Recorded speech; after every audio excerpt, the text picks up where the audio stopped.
It's nice to be here with you today on this last day of unleavened bread. God's 21st day. Of course, this is April 22nd. But it's God's 21st day of the first month. Boy, it just seems like that these days certainly have gone by pretty quickly. I don't know about you, but time is just racing by here. I don't know about you, but I love unleavened bread. I love the taste of burnt, unleavened, non-puffed up bread. I don't know why. I like burnt chicken too, for that matter. For something about burnt that is really very good to my taste buds. But in the Bible, unleavened bread pictures a life of sincerity, truth, the love of God, among many other things. So here we are. How do you and I keep living this life of sincerity and truth? How do we keep on going? I think everyone in here has to agree that it takes God's help for us to do this. But it also takes endurance. Endurance in keeping on. So, on the third Monday of every April, we just passed it here, a spectacular sporting event takes place in the state of Massachusetts. I'm sure you're aware of this. Athletes, both men and women from all over the world, take part in this event. Although I have to say, because of COVID, this event was canceled for the year 20 and 21, but here we are in 22. It's a grueling, tough, tiring, long, 26-mile run. It's called the Boston Marathon. A marathon is not a short race, a sprint as they call them in track. I used to run track, the 100-yard dash. No, this is a long run. It takes a long time to make it. And I have to say, a marathon demands this endurance. Endurance is often translated in the Bible as patience, too. Sometimes it's called perseverance. They all mean the same thing. And that's endurance. And so, towards the end of this long race, the last 5 miles, there are 5 very steep hills, one for each mile, the last 5 miles. They come right in a row. And the last hill, it's the shortest of all. But it seems the longest to the athletes, because they're tired, they're weary. And they call this hill Heartbreak Hill, because it breaks an athlete's heart unless they have this endurance. Endurance, that's what we need. Endurance, brethren. I've titled this message, 6 Steps to Help Us Build Endurance. Now, Webster defines endurance as a performance duration, the ability to withstand hardships, adversities, stress, under very extreme condition. What is your heartbreak hill? And how are you going to endure it? Maybe it's a problem you're having in school, a trial of some type, difficulties with people, temptations. Maybe your girlfriend is giving you some problems. Maybe it's your health, finances. Whatever it is, in order to conquer this problem, you have to have endurance. Let's go to Hebrews here, chapter 10, and in verse 36. You know, God designed these days of unleavened bread for us to focus our hearts, our minds, as His people to overcome this marathon that He put us in. Overcome sin, get it out of our lives. But the writer of Hebrews here, and I don't know who wrote Hebrews, maybe you do. Hebrews 10 in verse 36 tells us here, for you have need of endurance, so after that you have done the will of God, you may receive the promise. You see, God promised us something. If we run that race, God promised this immortal life, living forever with God the Father and our Messiah, Jesus the Christ, in their kingdom. So endurance, brethren, is very important to an athlete's training. And since you and I are spiritual athletes, it's very important that we run this spiritual marathon. And I've got to say this, the spiritual athlete and running that race is much more difficult than this 26-mile run. Why is that? Because the spiritual athlete's race lasts a lifetime, not just 26 miles. It lasts for as long as we live. And so how can we build endurance? What can we do here? Because here we are now, we've got to be able to build this endurance to overcome these problems, these sins, and keep sins out of our lives. Because that's what unleavened bread, when we take that in, it symbolizes sin out of our lives. How do we do that? Let's go to Corinthians, 1 Corinthians chapter 9. Let's begin here, actually, after that kind of long introduction. But 1 Corinthians chapter 9 and verse 24. And here's Paul speaking to the Corinthian church, and he says, do you not know that those who run in a race all run, but one receives the prize? Run in such a way that you may obtain it. And that means put all you got into this race. Everything, every bit of energy that you have, put it in this race.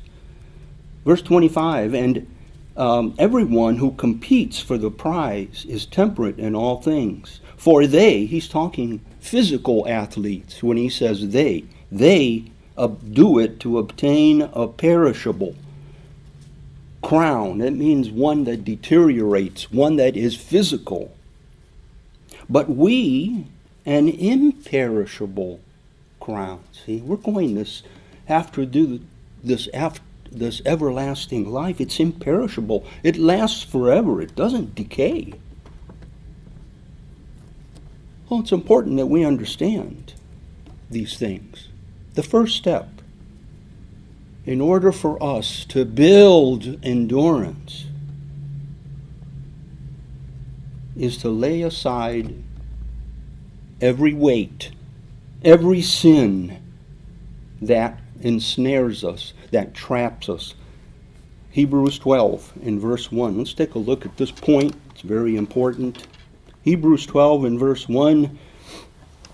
Therefore we also, since we are surrounded by so great a cloud of witnesses, let us what? Lay aside every weight and the sin which so easily ensnares us, and let us run with endurance. See? We have to run with this. That's why it's so important as I was working up this message. I just thought this endurance is something else here. And God put this spiritual race in front of us, so we need to run it.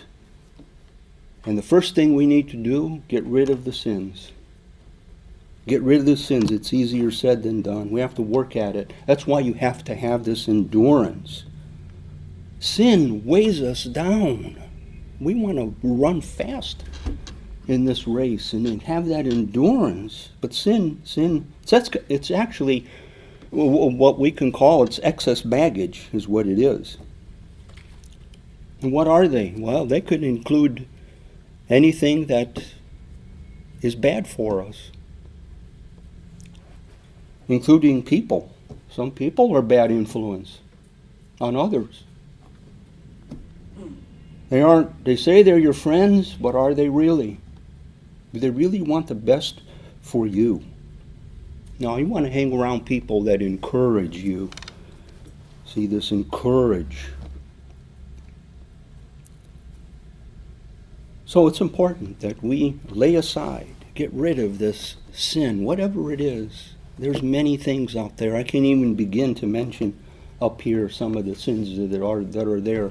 But we need to look at them and get rid of these things. The second point, the second step here that we can take in order for us to build this endurance is to look to God.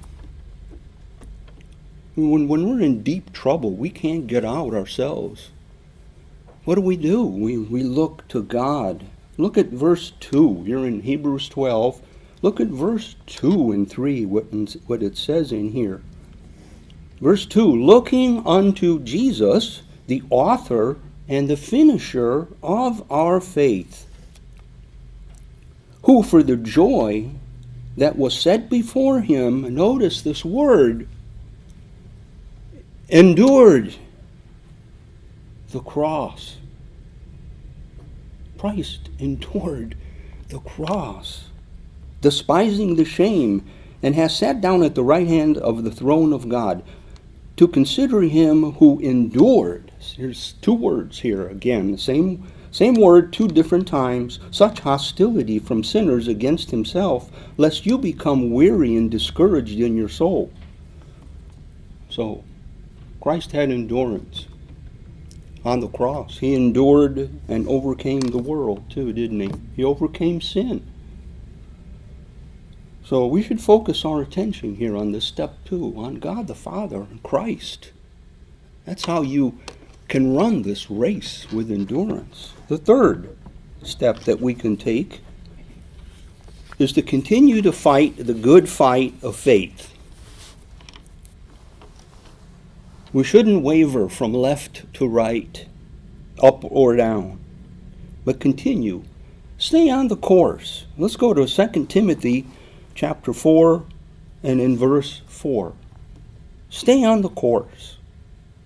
Keep fighting the fight that you're fighting.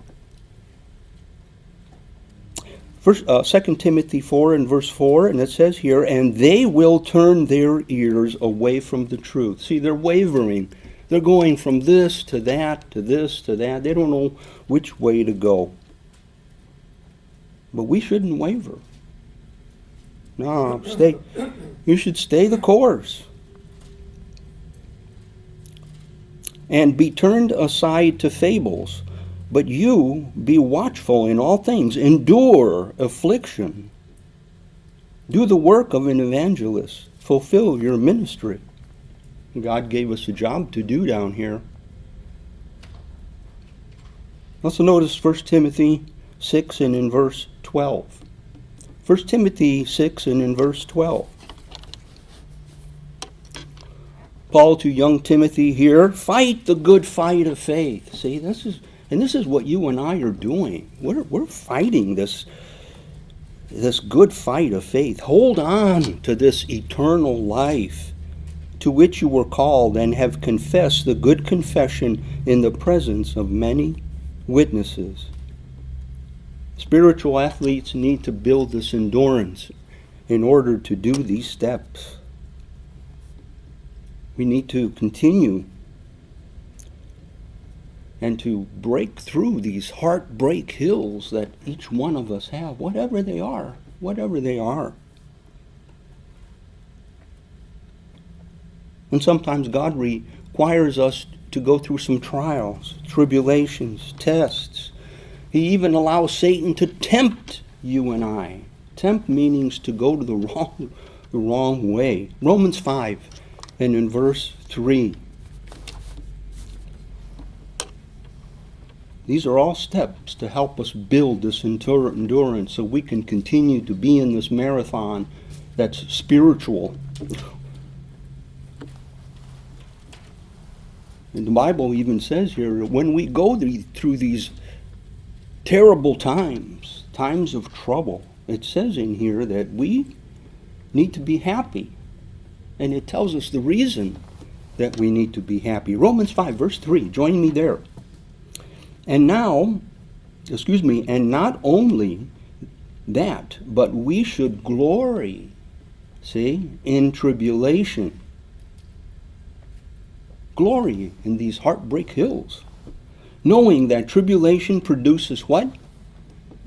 Perseverance. Remember, perseverance is the same as endurance. I said that in the very beginning of this message. It produces endurance, and endurance produces character, and character produces hope. Our hope is to be in that kingdom. The fourth step in enduring this heartbreak hill, to build this endurance, is to never give up. Boy, Satan wants you and me to give up big time. Big time. He hates all of us. Whether you're in the church or outside the church, he hates all of humanity, but especially the people in the church, because we know the truth, don't we? We know the truth. We should never give up. Galatians 6 and in verse 9. Paul here covers up all the steps. He covers them very, very well, very clear, very clean. Galatians 6 verse 9, let us not grow weary. Sometimes those people in those races, they grow tired, especially that last mile, that last heartbreak hill. They get tired. But it says in here, let us not grow weary while doing good, for in due season we shall reap if we do not lose heart. Wow. Hebrews 10 in verse 23. Let's continue this thought here very quickly. Hebrews 10 in verse 23. Let us hold fast the profession of our hope without wavering. For he who promised is faithful. Living a godly life is tough to do. It's a long race. But we should all try to run this race with everything that we got, because the hope is something beautiful that God wants to give to us. You know, one of the hardest heartbreak hills for me, I got to be honest, is waiting for Christ to come back. That's so hard for me. I wish he were here right now. I wish he were here right now in this room. It's hard. It's hard to wait. But notice what James 5 here in verse 7 says. It's hard to be patient. Tough. It's hard to wait for Christ. I don't know about you, but for me it is. James 5 and in verse 7. Patience, something that is tied to endurance. Patience. Therefore, be patient, it says here in James 5, verse 7, brethren, until the coming of the Lord. See how the farmer waits for the precious fruit of the earth, waiting patiently for it until it receives the early and latter rain. You also be patient. Establish your hearts, for the coming of the Lord is at hand. Very close.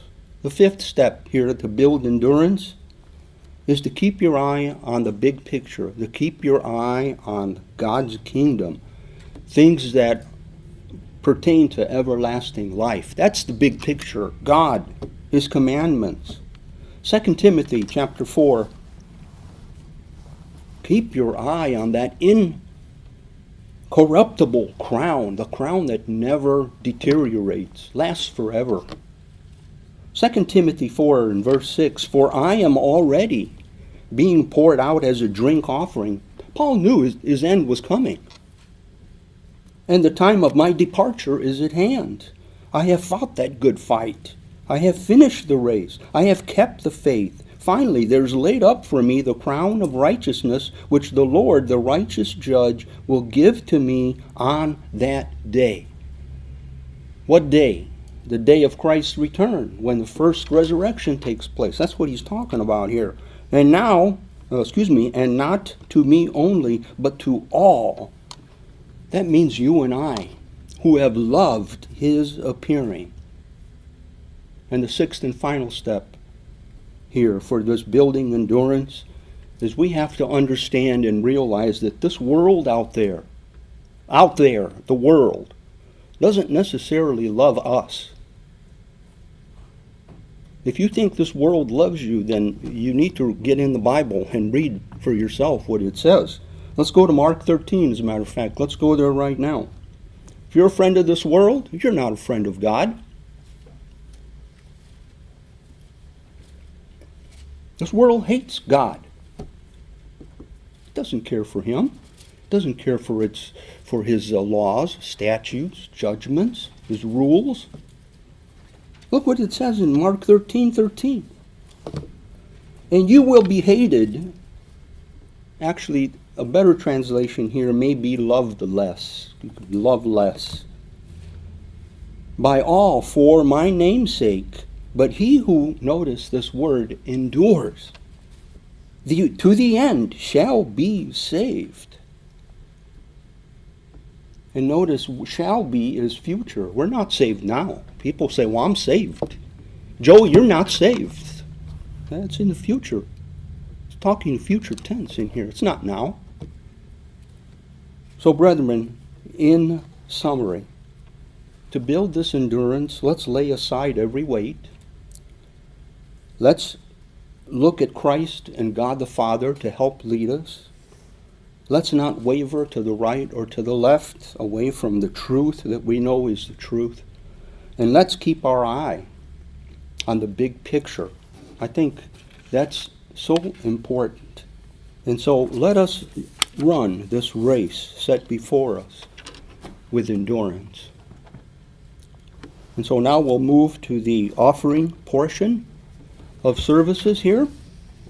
It is customary for the church to take up an offering on all of God's feast days except the Passover. So anyone who needs an envelope, please raise your hand and we'll ensure that you receive that envelope. Also, if you still have an envelope there, please, where it has location, enter Macon, Georgia. It's easier to process that way. Deuteronomy 16:16. We usually turn there, so let's go there. Deuteronomy 16:16. Very quickly here, because we pretty much know what Deuteronomy 16:16 says, but nevertheless, let's go there.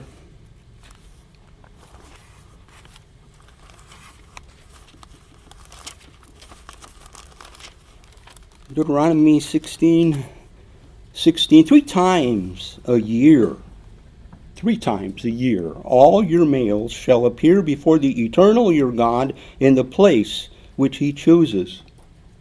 The Feast of Unleavened Bread, which is what we are observing, we're keeping today. The Feast of Weeks coming up, and the Feast of Tabernacles, and they shall not appear before the Eternal empty-handed.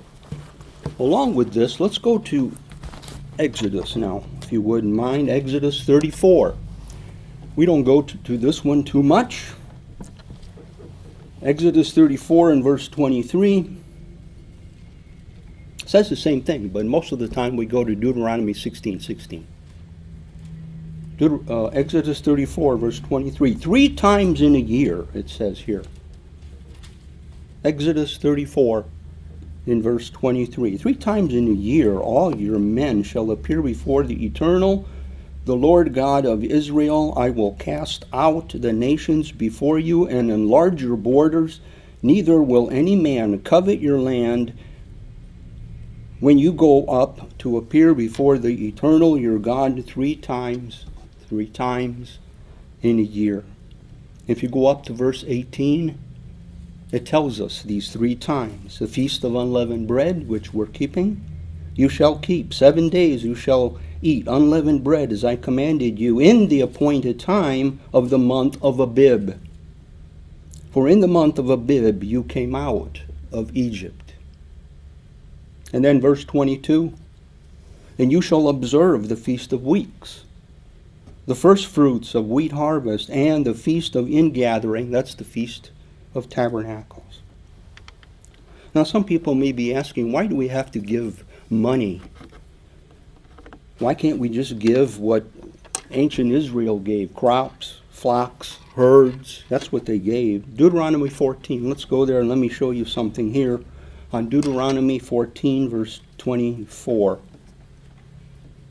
And it says here, but if the journey is too long for you, so that you are not able to carry the tithe, or if the place where the Lord your God chooses to put his name is too far from you, when the Eternal your God has blessed you, then you shall exchange it for money. And take the money in your hand and go to the place which the Lord your God chooses. So that's why we give money today instead of flocks and so on. And then in 2 Corinthians 9 verse 6, Paul tells us here very clearly that when we give, we should give with a cheerful heart.